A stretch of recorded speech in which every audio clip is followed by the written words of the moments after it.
মুখ্যমন্ত্রী যেতেই কালো পতাকা হাতে বিক্ষোভে ফেটে পড়ল আদিবাসী সমাজ।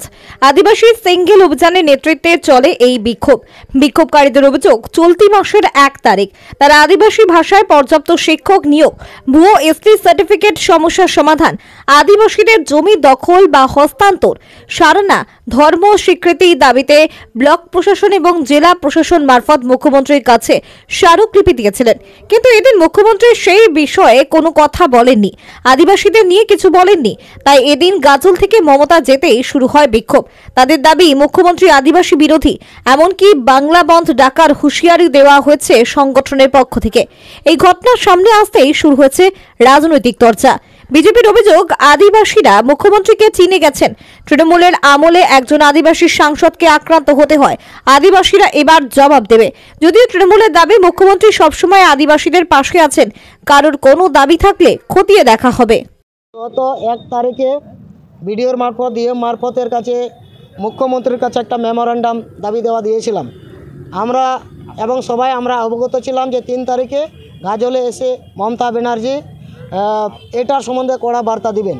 কিন্তু আমরা যেটা দেখলাম, এখানে আদিবাসী নিয়ে একটা শব্দও খরচ করতে পারলেন না। খুব দুঃখের বিষয়।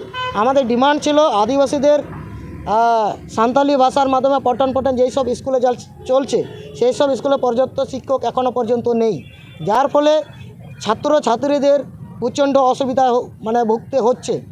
ST certificate fake ST certificate পশ্চিমবঙ্গে পুরোপুরি ভরে গেছে। এটার সম্বন্ধে কোনোভাবে রাজ্য সরকার কোনো পদক্ষেপ নেয়নি। এটাও আমরা ডিমান্ড রেখেছিলাম যাতে এটার উপরে যাতে রাজ্য সরকার পদক্ষেপ নেয়। মুখ্যমন্ত্রীর নাম মোহন হাসদা, আমি আদিবাসী সিঙ্গেল অভিযান উত্তরবঙ্গ জেনারেল পরিষদ। দেখুন, আজকে মালদা জেলার গাজলে তৃণমূল কংগ্রেসের এক বিরাট জনসভায় পশ্চিমবঙ্গ সরকারের মাননীয় মুখ্যমন্ত্রী মমতা বন্দ্যোপাধ্যায় অংশগ্রহণ করেছিলেন। দল ছাড়াও দলের বাইরেও প্রচুর লোক সেখানে উপস্থিত হয়েছিলেন।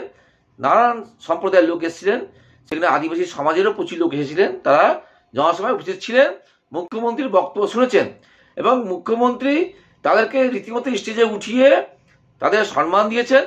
পশ্চিমবঙ্গ সরকারের মাননীয় মুখ্যমন্ত্রী আদিবাসী সমাজের জন্য প্রচুর উন্নয়নমূলক কাজ করেছেন। জয় জওহর থেকে শুরু করে আদিবাসী উন্নয়ন পর্ষদ, সাংস্কৃতিক পর্ষদ গঠন থেকে শুরু করে যোগ্যশ্রী থেকে শুরু করে প্রচুর কাজ করেছেন আদিবাসী সমাজের জন্য।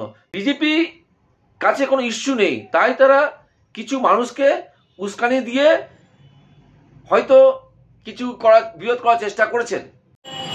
মালদা জেলাতে মুখ্যমন্ত্রী মমতা বন্দ্যোপাধ্যায় সভা করেছেন গাজলে। সেখানে তিনি বলেছেন যে আদিবাসীদের জন্য পর্যাপ্ত শিক্ষক নিয়োগ, ফেক সার্টিফিকেটের জন্য ব্যবস্থা এবং বিভিন্ন জায়গায় আদিবাসীদের যে জমি হস্তান্তর, এগুলো নিয়ে নাকি তিনি সেন্ট্রাল গভর্নমেন্টে বারবার চিঠি করেছেন, তার সদুত্তর পাননি। আমরা ভারতীয় জনতা পার্টি সার্বিকভাবেই মমতা বন্দ্যোপাধ্যায় যে মিথ্যা কথা বলছে তার জলযন্ত্র প্রমাণ হচ্ছে বিদ্রোহী মনে। আজকে আদিবাসীরা স্বতঃস্ফূর্তভাবে মমতা বন্দ্যোপাধ্যায় যাওয়ার সময় সেখানে কালো পতাকা দেখিয়েছেন।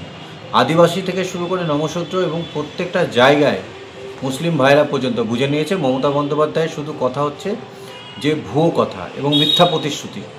শুধুমাত্র তিনি সাধারণ মানুষকে ভুল বোঝানোর চেষ্টা করেন। তাই আদিবাসী সমাজের মানুষ বুঝে গেছে যে মমতা বন্দ্যোপাধ্যায় কোনো উন্নয়নই কিন্তু আদিবাসী সমাজের জন্য করেননি। তাই আজকে আমরা ভারতীয় জনতা পার্টি ধিক্কার জানাই। সার্বিকভাবে সাধারণ মানুষকে বলতে চাই যে বিভিন্ন জাতি ধর্ম বিশেষে মানুষ একদম একাকার হয়ে সার্বিকভাবে সবাই একত্রিত হয়ে আগামী দিন 2026-এ যাতে এই সরকারকে উৎখাত করে। এই সরকারকে উৎখাত করতে পারলেই আগামী দিন কিন্তু সার্বিকভাবে সব ধর্ম এবং সব বর্ণের উন্নয়ন কিন্তু সফল হবে। ভারতীয় জনতা পার্টি দক্ষিণ সাংগঠনিক জেলার সাধারণ সম্পাদক বিশ্বজিৎ রায়।